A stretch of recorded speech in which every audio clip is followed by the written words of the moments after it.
with that. Before he announced the rematch, did you guys speak? Was there any talks of maybe trying to do it and then he eventually announced the retirement? In other words, were there any negotiations or any talks whatsoever about trying to do the rematch? Right after the fight. Right after. And Right how did that after go the fight. initially? No, I don't know if they say to him. Yeah. But right after the fight, we talked with Turki Lashi. We talked about it, but anything happened. Yeah. I think we sometimes we go out of bases. You know what I mean? I did everything good in the training camp, but my mind was. Did you retire because there really was nothing else for you to do? You said you knew you was gonna retire after Canelo, and then when you announced retirement, people were saying, "Nah, you shouldn't retire yet." But nothing they said really made sense. Like, did you really retire because you looked at the landscape and you're like, "There's nothing else for me to do"? For sure. Do you think you ever fight him again or no? I hope so.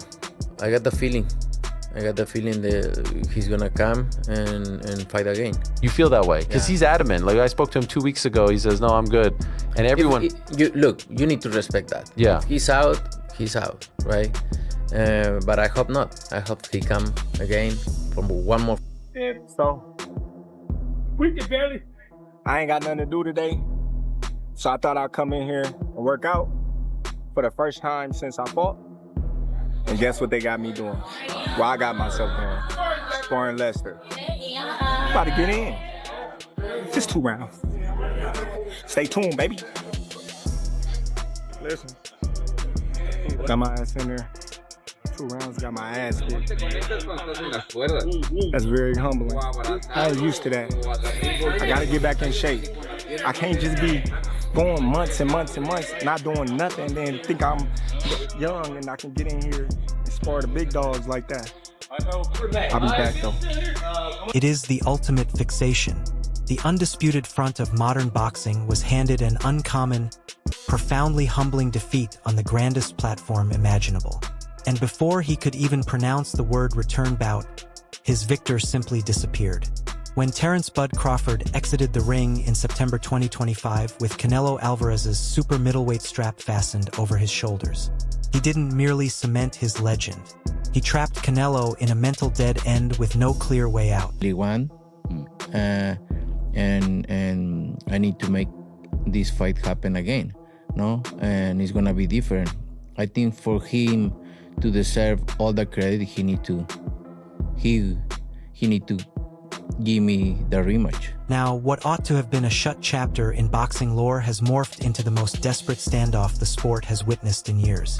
Canelo is declining to let the tale conclude, aggressively provoking a retired icon in a relentless crusade to recast his own finale. You know what I mean?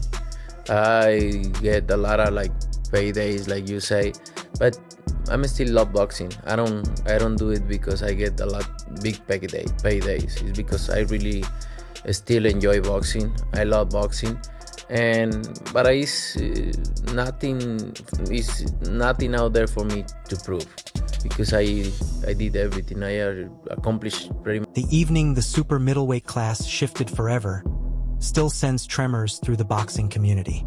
Crawford, the naturally smaller combatant who had dared to ascend 3 weight tiers, didn't merely endure against Canelo's legendary power. He methodically took it apart using pure ring intelligence, razor-sharp precision, and masterful footwork. Crawford turned the heavier title holder into a sluggish, frustrated ghost of himself. Fans observed in disbelief as the Mexican icon swung at emptiness while absorbing crisp counters. It was a strategic clinic that entirely neutralized the aggressive style Canelo had used to rule the division for years. The sheer genius of Crawford's showing left no space for argument. But in the harsh world of boxing pride, acknowledging you were simply beaten is never an option. Crawford is the most complete fighter that I've ever witnessed in real life. He's the most complete. He has it inside and also outside. He will beat Floyd Mayweather. There's no hands down. I don't care about that resume crap. We just saw a dude, they said, oh, he got a better resume. He fought more of this, he fought more of that. I don't give a damn about no damn resume. What I give a damn about is skill for skill. Heart to heart, will to win. Yeah. Hey, they both got great wills to win. However, damn, I'm telling y'all, Crawford will beat Floyd Mayweather in his prime. Pound for pound. Prime versus prime. He'll beat Floyd Mayweather. 135, 140, 147. It don't matter. He'll beat him. He'll beat him. He has the concentration. He has the ring IQ. He has more power than Floyd. He's longer than Floyd. He's stronger than Floyd. He can counterpunch. He can fight from both sides. He got a chin of granite. Come on, man. Y'all, man. Hey, I love me some Floyd Mayweather, but I'm just going to keep it a buck with y'all. Terence Crawford is a different animal. Terence Crawford, no offense to Zab. Zab was a fantastic fighter, but Zab ain't no damn Terence Crawford. He's not. Hell no. He'll beat Floyd in everything. Man, y'all could be stuck on that Floyd Mayweather. Y'all could be stuck on this resume bull crap all y'all want, man. I'm not gonna stop saying it. Terence Crawford. Behind the curtains, a staggering contract mistake had essentially doomed Canelo's destiny long before the first bell sounded. In a shocking twist of industry customs, Canelo, the biggest A-side star in the game, had entered a voluntary defense without an unbreakable ironclad return bout provision. Of the understanding as champion going into the fight that if it didn't go your way, that there would be a rematch. Was that discussed beforehand? No, never discussed. Never discussed. No. I know there wasn't a rematch clause. It was some mistake in my side to not sign the rematch, right? Because the champion always need to do the rematch clause, right? Clause rematch or whatever, and I didn't. When Crawford casually announced his retirement just 3 months afterward in December 2025, the reality of that error hit the boxing world like a ton of bricks. Canelo was left holding the bag, entirely robbed of his bargaining power and stuck with an unavenged massive stain on his record.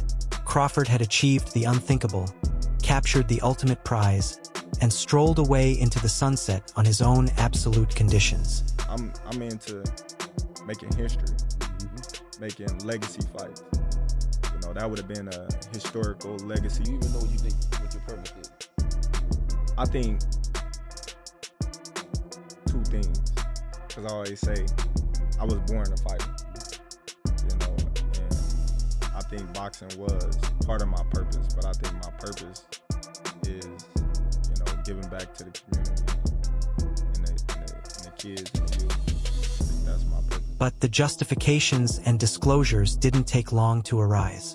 In a remarkably honest sit-down on the Ariel Helwani program this week, Canelo finally offered his account of why things collapsed. He claimed his physical preparation camp was flawless, but admitted that a chaotic fight week destroyed his concentration. "My mind wasn't there," he revealed, insisting he was sidetracked by outside matters that derailed his weight cut and vital rehydration process. Fight now sit with you. How do you feel about it? No, I feel great. You know, it's already happened. I cannot control. I know what I did bad. Not bad, wrong. I think we sometimes we go out of bases. You know what I mean? I did everything good in the training camp, but my mind wasn't there. Why not? I don't know. I feel like I wasn't there thinking about other things. A lot of things happen in the fight week, so sometimes we going out of bases. You know, focus on the fight, focus on boxing. Like I say, I did everything good in the camp. I always train very hard, but it's not just that. You can be physically ready, but if your mind is not there, it's not the same.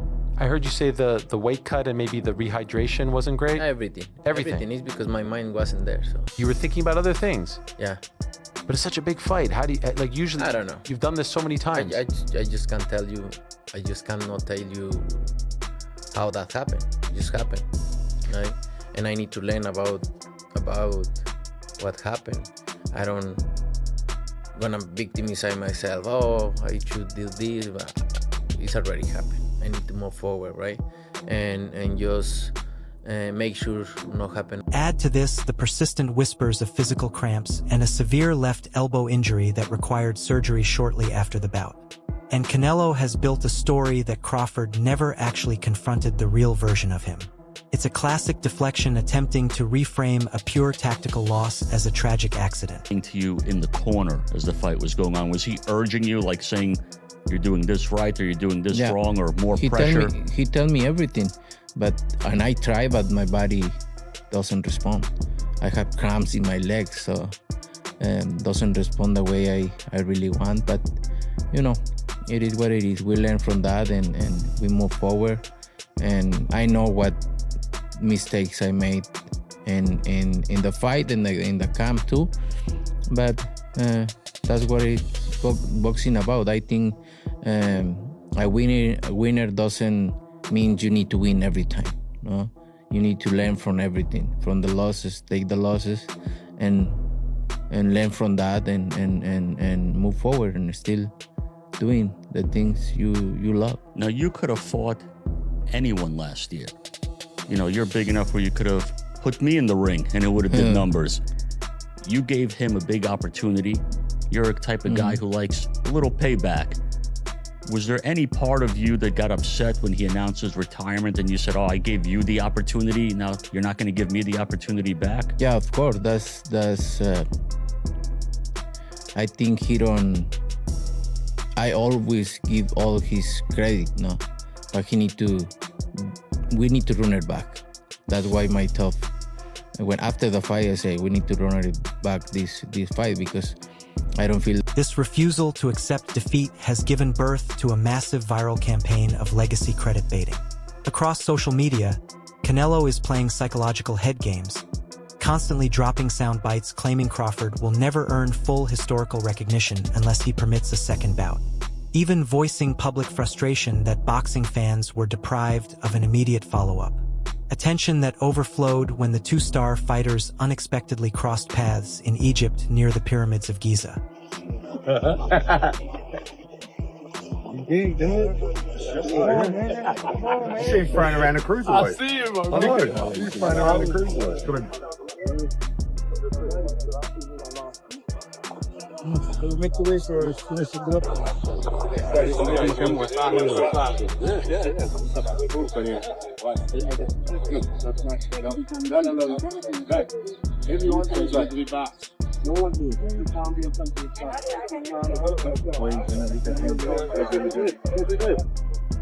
Let's do this, guys. Yeah. Okay, cool.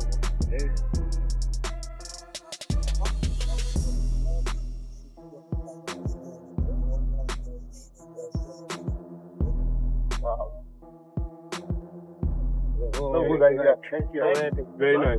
Yeah. One more. Bye-bye. Thank you. Bye-bye. Bye-bye.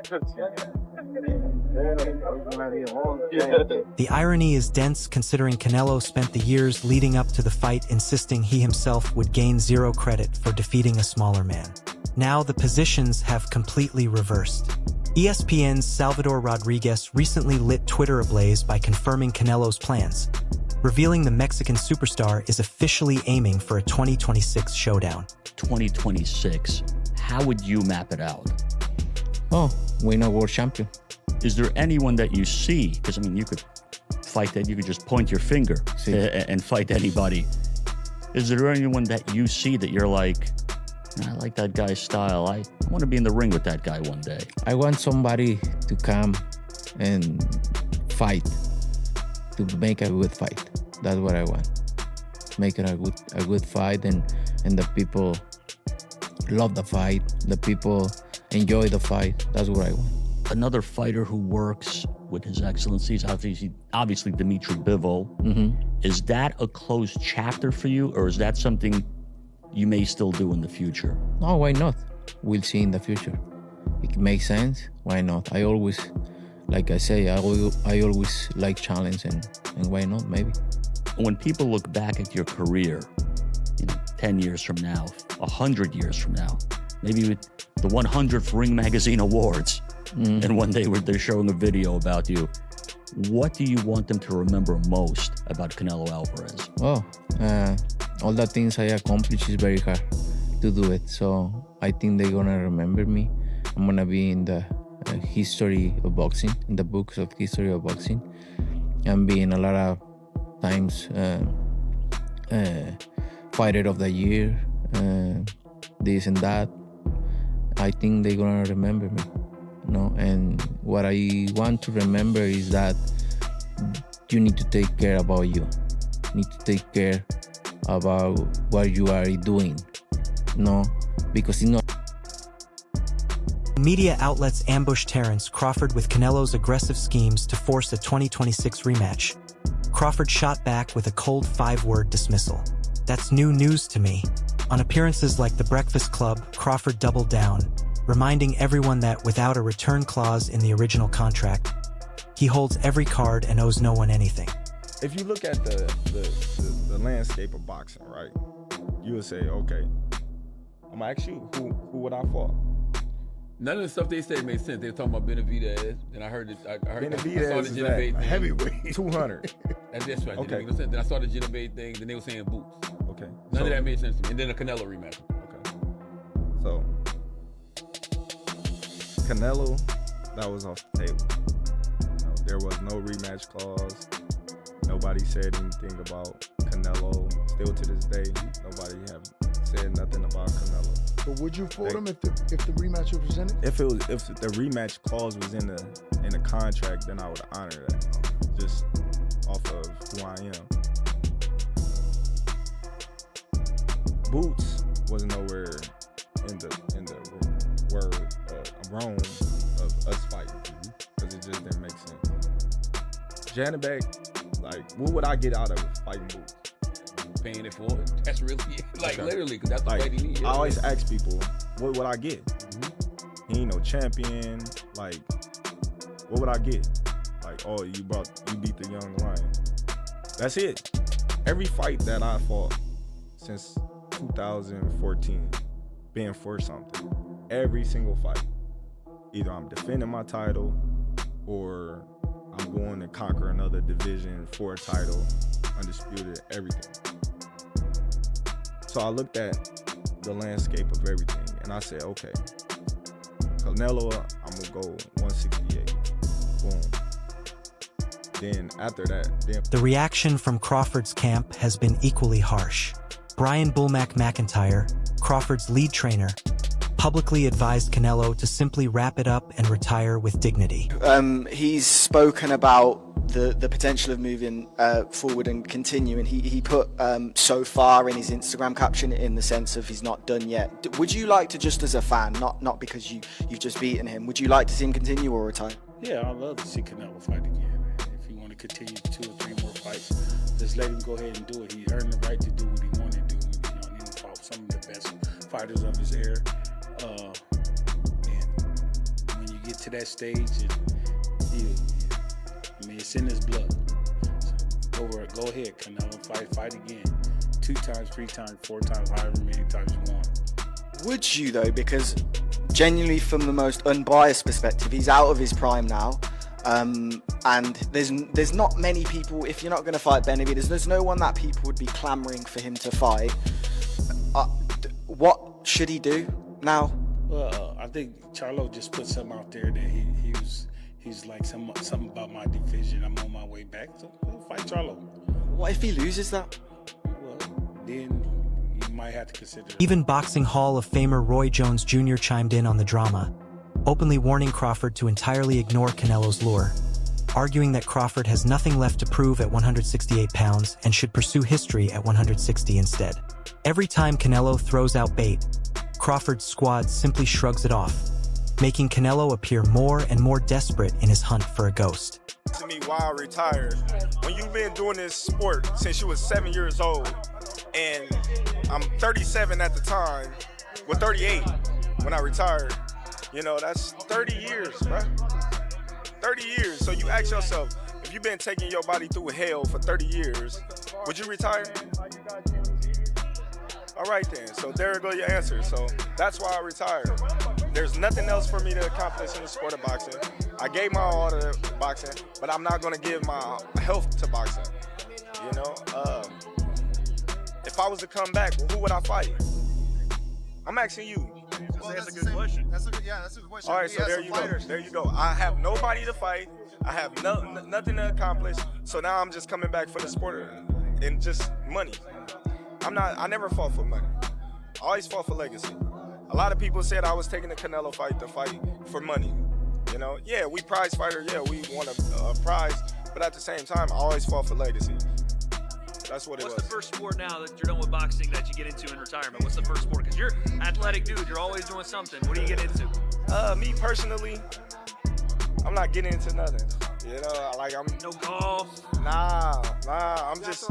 I was going to say, because I whoop you on the links, too. We got to get you in Madden, and then I'll get you on the golf course, too. Man, listen, I'm just taking the time to travel the world, to spend with my family, and I'm not worried about nothing right now. You know, I said I was going to take a year off just to do that, and then next year I was going to think about what I'm going to do next. But all right, everyone, stay tuned for the latest in boxing news, highlights, events, and stories.